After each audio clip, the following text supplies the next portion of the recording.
When the wind's northerly, little birds like this get blown offshore. We pick them up, so we bring him in here, and we set him next to the heater. We feed him some crackers for the ride home. Let him dry out. Poor little guy. You're all right. We'll give you some crackers and some chips. We'll take care of you.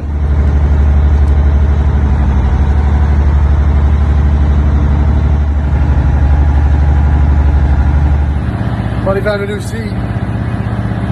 He's ripping my hair out of my head, the big. Nope, now he is sitting on the phone. We will be in about an hour, and we're going to let him go free.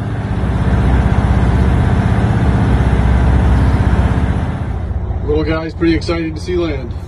Here he goes.